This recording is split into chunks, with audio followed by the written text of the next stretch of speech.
You wanna know what she said, she might just change your life. Yeah, so 5 years into my comedy career, I actually quit, and I took a break, and one thing led to another. I stumbled into a human resources career in the Ontario government. That was fun. That's too. fun. That's fun. Yeah, so I went from stand-up comedy to sit-down comedy, basically. And anyway, through my gig in HR in the government, I fell into just this idea of using comedy to help people kind of see the lighter side of life. So that's kind of that's my thing. And that's the title of one of your books. Your new lenses are ready for pickup. A guide to seeing the lighter side of life. Yeah. A funny title even. So what's the message that you're putting out there with seeing the lighter side of life? I mean, obviously it's be happy. Yeah, it's also just about I don't know, just kind of seeing things in a way that's going to just help you, live and work with more ease. That's it. Like just kind of ending all of that that mind chatter that can really kind of stress you out. And all those things that we tell ourselves and we believe about stuff. So yeah, it's just kind of little things you can do, little changes in perspective, a little bit of mindfulness stuff in there, and just ways you can kind of change your mind about the stuff that bring your blood pressure down. Yeah, exactly. But in the book too, there's lots of just kind of just funny stuff too.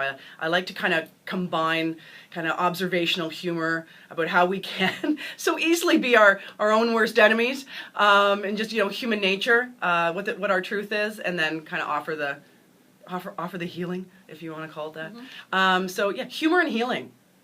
Wow, there we go. Well, they say laughter is the best medicine, right? Yeah, and I think it's just, and the thing about this is I'm passionate about the topic because, as I kind of alluded to at the beginning, seeing the lighter side of things has never really come easy for me. Like, I'm the first to take things too seriously and freak out and get fearful and, full of self-doubt. So this is kind of like a work of passion for me because, yeah, there's still lots of times where I realize I'm like a depressed and anxious inspirational speaker. Yeah.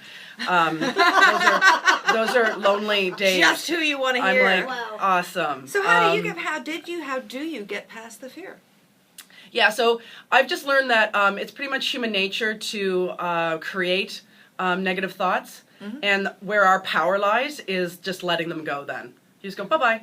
That's just that's just a bunch of crap. I wish I could remember the numbers, but I was reading somewhere, and they said that in the article it stated that the amount of time we spend worrying about things that we have zero control over, and that will probably never come to fruition, is just an inordinate amount of our time in our life.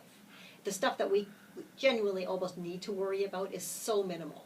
Yeah, exactly. I think one thing that life shows us over and over and over again is that it's unpredictable, and yet one of the things that stresses us out, the way that we can stress ourselves out, is that we predict the future, and it's usually negative. It's what I call negative fortune telling. We so often just walk around carrying around this crystal ball, and just telling ourselves or other people how it's going to be, and it's we just so easily, oh yeah, you want to know how that's going to go? That's, that ain't going to be pretty.